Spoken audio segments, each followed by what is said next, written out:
Greetings world, we are anonymous. We have learned that America is at a point of choosing. The media will say it is about choosing a president. But it really isn't. Our real choice is personal, and every generation must make the same choice. Will we continue to live in the past with what we know no longer works, or will we move forward to a new and better place? The people in state after state have made it clear. They cry out for a new path. Both with the same diagnosis, but both with very different paths to healing. Millions of Americans have chosen one outsider. We don't find our fuel in bundlers and special interests, but rather directly from the people. The wide-eyed youth of any age that haven't given up on the hope that tomorrow can and will be better. Ronald Reagan and Jack Kennedy were outsiders. They both represented a whole new vision and vibrancy. A new generation of ideas.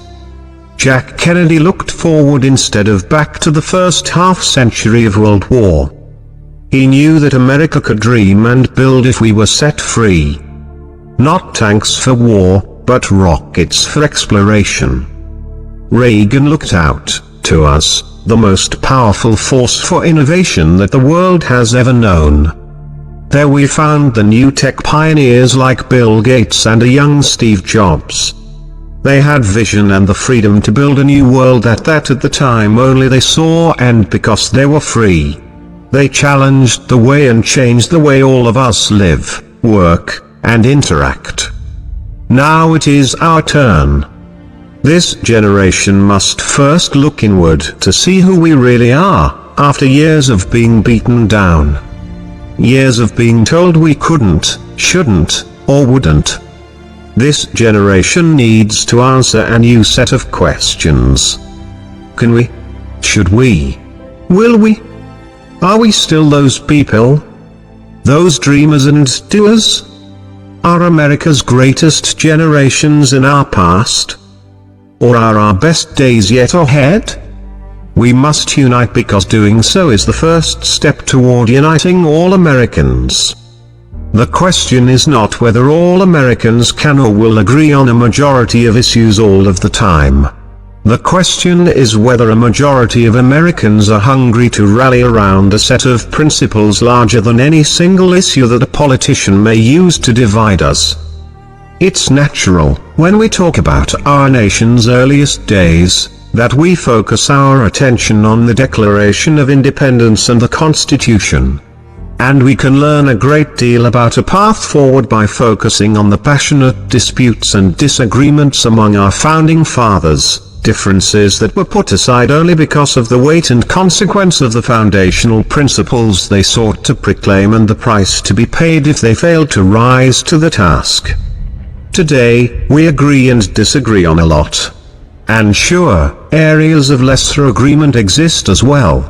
But on the fundamental question, are we satisfied with the current direction of our country, we speak with one voice. We call on you, as JFK did in the 60s. And as Reagan did in the 80s. To chart a new American journey forward.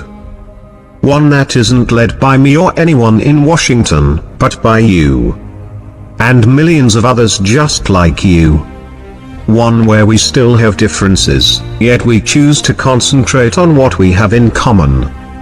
One that lifts others up and believes in the rights, responsibilities, goodness, and strength of all mankind.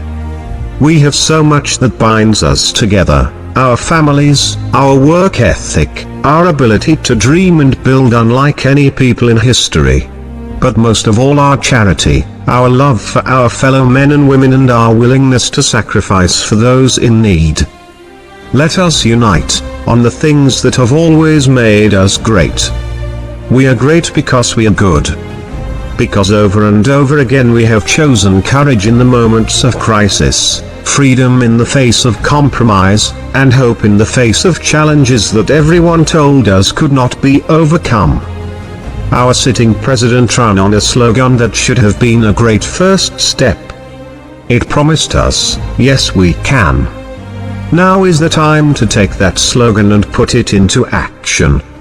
Yes, we can was a recognition of the hope that we can and should recover. The problem was that Barack Obama's prescriptions only led to more elitist control from Washington. Less freedom for the people. But now is the time, as Americans, to once again reclaim that hope. To take another giant leap for mankind. To speak the words with all the power and might that we can muster and use the words that have changed the world time and time again. The words that the slaves yearned to hear from the American people and Abraham Lincoln when they cried out for freedom. The words that Europe and Britain heard when they cried out for help defeating totalitarian evil in the 1940s. The words that led two men in North Carolina to be the first in flight. And half a century later the first man to reach the moon.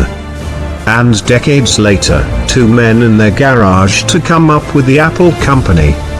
They are the words that will repair our tattered spirit, lift up our economy and those who are barely making it. They are the words that will vanquish the evil of ISIS and return the rule of law. They are the words that when Americans come together and say with conviction, they change the world. They are the vision of this campaign. Not yes we can, but now, yes we will. We will restore our spirit. We will free our minds and imagination. We will create a new and better world. We will bring back jobs, freedom, and security. We will find new ways to ignite an energy revolution with more jobs and greater choices. We will defeat the evil of Islamists and ISIS. We will live as neighbors, friends, and family in peace once again. We will heal the sick, feed the poor, and defend the defenseless. We will restore our rightful place in the world. We will do what Americans do best. We will live for others. We will change the world through the hope of freedom's enduring promise and our unrelenting spirit. You can be empowered, and in a digital age it is all the easier for your voice to be heard. Your choice is to govern your work, your education, your future. If only Washington will get out of the way. Join us on this journey of less talk and more action because we know you. You may have been knocked down, but America has always been best when she is lying down with her back on the mat and the crowd has given the final count. It is time for us to get up, shake it off and be who we were destined to be. Don't let anyone try to convince you otherwise. Here is the truth, you don't need us or any politician. But we do need each other, all of us, coming together as one, as we the people, because not only do we say, yes we can, beginning here and now we pledge to each and every one of us, yes we will. And now friends, onward to victory. We all want to help one another. Human beings are like that. We want to live by each other's happiness, not by each other's misery. We don't want to hate and despise one another. In this world there's room for everyone, and the good earth is rich and can provide for everyone. The way of life can be free and beautiful, but we have lost the way. To those who can hear me I say, do not despair. The misery that is now upon us is but the passing of greed, the bitterness of men who fear the way of human progress. The hate of men will pass, and dictators die, and the power they took from the people will return to the people. And so long as men die, liberty will never perish. You have the love of humanity in your hearts. You don't hate, only the unloved hate, the unloved and the unnatural.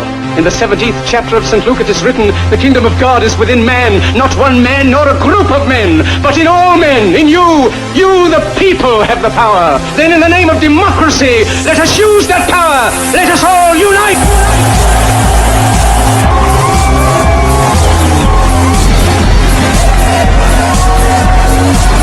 In a time of domestic crisis, men of goodwill and generosity should be able to unite regardless of party or politics.